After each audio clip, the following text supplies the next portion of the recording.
Now, here's a thought. If we don't change how we live, our overcomplicated world will begin to feel frighteningly normal. We will become accustomed to life at this pace. And it's frenetic, and we lose our ability to discriminate between the important and the unessential. The danger in that is that it is possible to spend an entire life doing things that don't matter. That's a rough quote from Bill Hybels in a book he wrote, Simplify. And I think that it's true. Very few of us are immune to the occasional point where we reach a level of depletion that affects all the areas of our life: physical, our relationships, our spiritual development, our health. In every area, we just get drained and depleted. And so I wanted us to look at that, because it doesn't matter what season we're in. We go up to Christmas, we say it's going to get busy, or the favorite saying is when things get back to normal. Unfortunately, this is normal. And you hear three words: overwhelmed, overscheduled, exhausted. I hear them from young people, I hear them from old people, I hear them from working people, I hear them from retired people, I hear them from men, I hear them from women. And it must be nonpartisan, because I hear it from Democrats, I hear it from Republicans. I am stressed out and am just running flat out.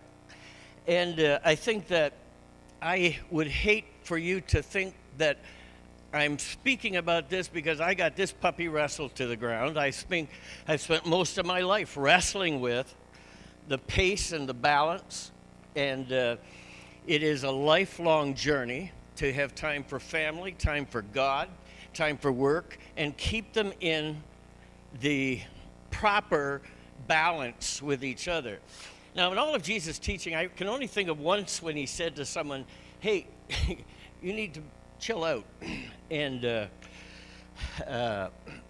person that he said it to was Martha. And you know the story. Lazarus, Mary, and Martha were friends of Jesus. Now, Jesus had hundreds of acquaintances all over the place. But he brought very few people into his inner circle. Of course, he had Peter, James, and John. But he also had three other friends, and it was Mary, Martha, and Lazarus. And so he would travel around, and they kept a room for him. And when he got there and he was tired, he'd go into the room and rest up. And it was kind of a sanctuary for him. And the problem was, as Jesus' ministry went on, he would teach, and they want to hear him teach some more. He'd do healings. They wanted to see more healings. He performed miracles. They wanted to see more miracles. And he was under tremendous pressure. And so he took off to Mary and Martha and Lazarus' place. I don't think Lazarus was there. We have no account of it. And he's tired. He's just had a real interesting day with the scribes and Pharisees. And he's had some conflict, and he's been traveling, and he's exhausted. And here is that occasion where he pulls off and tries to refresh. Now, the reason for this is because we as followers of Jesus Christ are to have a sense of well-being. Why? Because we are to be experiencing no fear, because God is looking after us. We are to be understanding that if things get bad enough, you just keep your eye on the eastern sky. It's going to be handled. And everything is under control. And I put that verse in there that Jesus was saying. And read that one with me first. This is Jesus offered to everyone, but read it with me. Are you tired? Got it? Are you tired, worn out, burned out on religion? Come to me. Get away with me, and you'll recover your life.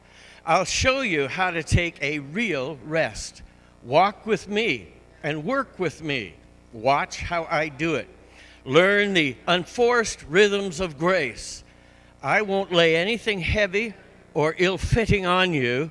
Keep company with me, and you'll learn to live freely and lightly.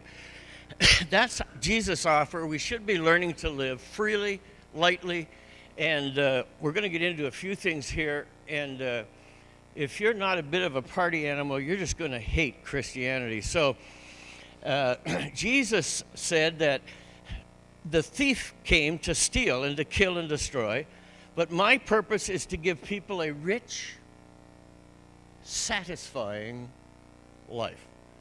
That means that as followers of Jesus Christ, as we learn more about how to walk with him, we should be experiencing peace that passes understanding and a satisfying life. Now, let's get into the story of Martha, and I'm on verse 38. I'll just read it.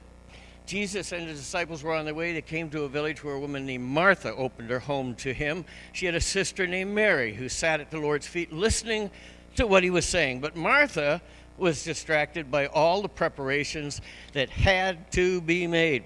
She came to him and she said, Lord, don't you care that my sister has left me to do all the work myself? Tell her to help me. Martha, Martha, you're worried and upset about many things, but few things are needed, or indeed only one. Mary has chosen what is better. I won't take it away from her. Here the story is that you can see this shaping up. Martha in the kitchen, rattling the pans, and Jesus and Mary out in the great room having a conversation. And basically Jesus was there for a rest, and they're talking. Mary's saying, well, Jesus, how's it going? Any trouble with the demons? How are those nasty scribes and Pharisees treating you these days? And was there anything interesting in the miracles that you did? Have you taken on nature? How's it going? And they're taking back and forth and chatting away. And Martha's in the kitchen listening to this babbling conversation come out while she's working. And she's getting the appetizers and the entrees and the options and all that stuff. And that wasn't working for her. She steps around the corner. But, you know, sometimes when you get a warning, you get that look, you know what I mean, which is, you better get on it. No look, no get on it. Sometimes, you know, this is for you gentlemen, if you're listening to the pots and pans rattle in the kitchen, they drop. About the third drop, you better get in there. There's trouble brewing, so just get in there. So she didn't drop pans, she didn't do anything. She comes tearing out of there, and she's probably got the spoon in her hand. Lord, don't you care? Now, this is a guy who's left the splendor of heaven. He had a throne up there, and he had a few choirs of 10,000 groups of 10,000 angels singing praise to his name. And he left that for this donkey dung-covered dusty road. And she says, don't you care? And he's getting ready to die and be crucified and give his life. Don't you care? And tell my deadbeat sister to help me. I just added the deadbeat. I don't think it's in it. And Martha just getting warmed up. And tell her to get out here and help me with the cooking. Jesus is going, whoa. Hey, easy. Chill out. I just stopped for a little R&R. There's this wild woman waving a spoon in his face. And so how's he going to react? Don't you care? He didn't escalate it. And he didn't say, this is so appropriate. I am the Son of God. And what are you doing talking to me this way? he says, Martha, Martha, which in that day was, relax, take a chill pill, turn it down a notch. And he says, look, you're worried. I can see that. You're upset about a lot of things. And he didn't condemn. He just made the observation that you're stressed. And put down the spoon, take a couple of deep breaths. And Martha, you're probably overscheduled and exhausted. And there's a lot of things occupying your mind right now, and they're all churning up inside of you. But Martha, you're kind of making my visit more complicated than it needs to be. And when I stop by, I'm just here for a social event. I just want to recharge. Don't worry about the food, Martha. I fed 5,000 once, and I was at a wedding. I made some beautiful Chardonnay, and I can do the food thing. I just came here to relax with you.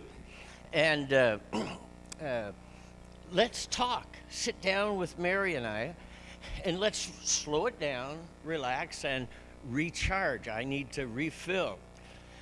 And the interesting thing is this story is juxtaposition with another story in Luke 10, which is the Good Samaritan. And he's saying, if you come across this situation, kick in gear and do something about it.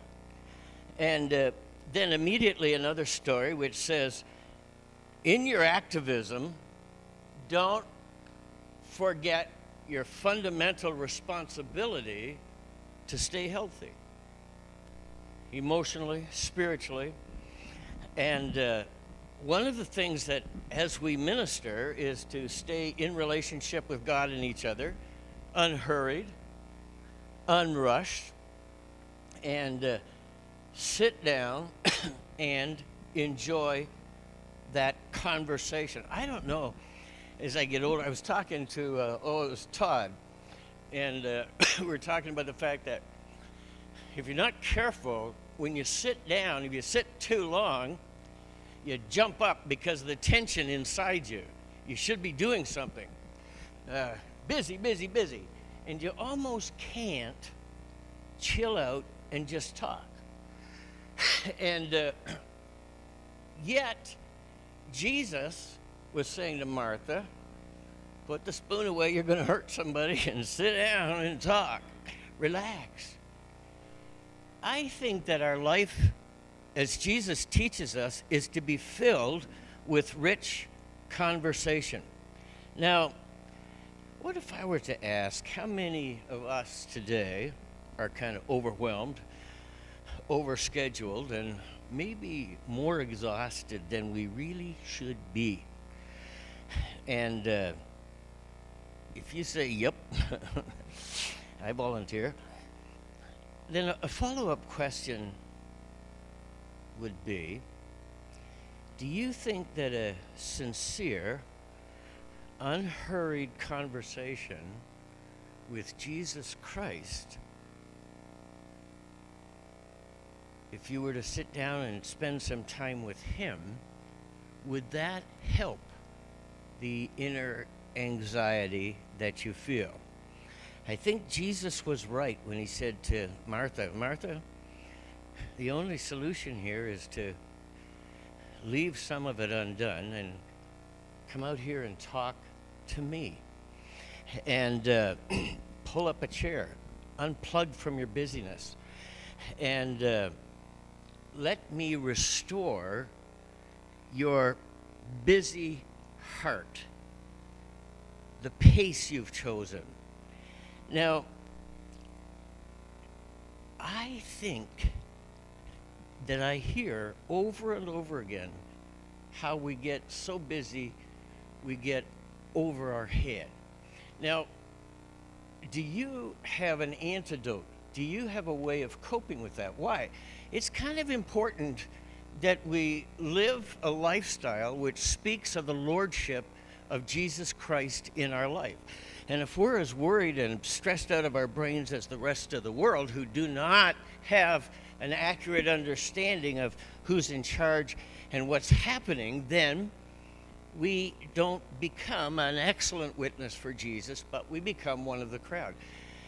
And I got some stuff that'll make you feel better, and all of us, and one of the worst people are pastors. I talk to them all over Canada, United States, from California, New York, and they're just busy, busy, busy, and so many demands that they do something called brown out, where they burn out their parts of their endocrine system, and they can't make the proper hormones and stuff, and they don't black out, they brown out. They just sort of start moving slow. they can't get moving much anymore, and it's from protracted stress and busyness that their body begins to brown out. Now, I have to protect myself, and most of you have to protect yourself. Am I the only one who gets real busy sometimes and I say, I'm too busy? Yeah, how do people who are retired get that busy? I've been warned, retirement's not all it's cracked up to be. In fact, when you get retired, you don't know how you got everything done beforehand. But we have to have the antidote for busyness. Why? I think busyness is Satan's more effective tool in his arsenal to keep you from connecting with your Father and each other. We're so busy that sometimes our devotional time is just perfunctory in nature, just to say we did it and roll into bed, rather than having what Jesus wants, which is an unhurried, relaxed conversation where he can breathe life into us. If Satan can keep you so busy, he can't get strength from your Father, then he has won, you have lost out in God's best for you. Now, there's another word that goes along with this, and it's resentment. I don't think that you stay in that state very long until you hear resentment coming out. And you're running around the house with a spoon in your hand. Don't you care? Make my sister help me. When we get exhausted, we get a little touchy. And we get irritated. Little things happen and they cause a big reaction. And we all react differently. Some of us get passive and turn into loners. Some of us just become workaholics, put our head down and just shut the world out. Some of us get scattered and disorganized, and when some of us get depleted, we start to hide ourselves in magazines and books, and I think that a lot of what goes on in pornography is just empty exhaustion, and we look for something. Some of us, we get depleted, we overspend, try to find some sense of meaning, and when you talk to a person or a couple who's spent themselves into oblivion and filed bankruptcy, you find that they just were spending and spending and spending and buying and buying and buying. Why? They couldn't slow it down to enjoy the rich relationships in life. And they were exhausted and they were empty. Jesus says, come to me. Learn the unforced rhythms of grace. I like unhurried rhythms of grace. And here, when we hit this stage, and I've hit it before, the girls, when they were little, they didn't talk back. But when they get older, they'll tell you the truth. That is so rude. They kind of suggested that I take a sabbatical somewhere else and leave them alone. And they were hinting that I might have become a little snarky. And I was sitting in the kitchen, and when I walked in, I noticed everybody in the house sort of scattered. And I got thinking, I don't think that's good. And that was my kind of aha moment. There's something wrong with this picture. And I decided that wasn't who I wanted to be. And that overspent, exhausted, cranky guy who wasn't in control but was reactive rather than responsive was not how I wanted to live. And if we think of our life as a bucket, we're either full or we're empty. And when those kids jumped on me for my behavior, God bless them, I was empty and they knew it. And when that happens, we have to stop. And you have to take control of your time. Remember, we've been saying that everybody has a plan for your money, right? I tell you, everybody has a plan for your time, too. And if you don't have a plan for your life and your days and your priorities and your value system, the world will crowd into you and it will dictate what you do rather than your value system. So everybody has a plan for your time, and you have to fight to stay filled up, to keep your bucket filled up. And when you hit bottom, you'll do strange things. One guy, he'd been depleted for months, and he got into a discussion with his 15-year-old, and he's just about to unleash one, and he catches himself about halfway through it, and he's, what in the world has happened to me? How did I get here? And how we got there was running too fast for too long without stopping in the presence of Jesus Christ and letting him fill us up and teach us and soften us and love on us so that we could love others.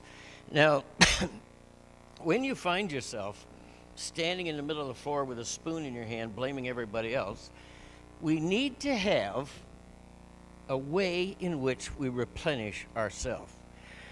We need to see that when the kid says, "You're really snarky," that was my clue. It wasn't very subtle, but I could say it was a clue. It's like getting hit over the head with a frying pan. I get it.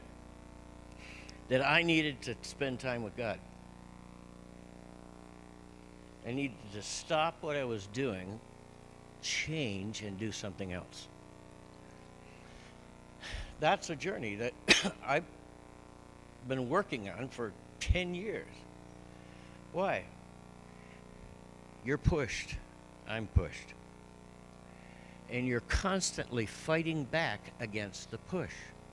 And you get control, you lose it again. You get control, you lose it again. And so we, as followers of Jesus Christ, if we're going to experience peace that passes understanding, we have to pace that's sustainable in Jesus Christ. Now, for me, I try to figure out what fills up my bucket. And it's interesting when I'm talking to a pastor and we talk about the fact that they're depleted, and they know they are, and their wife confirms it. And we say, well, what do you do? How do you fill it back up? And you know something? They have no idea. Why? They just run. They don't stop and they don't play. That may not be a bad idea. Remember we had men's baseball league here? I got to do more pastoral calls. I just went down to the emergency room and waited till they came. Yeah, well, sure, I could slide into second base, but now I got these 30 stitches.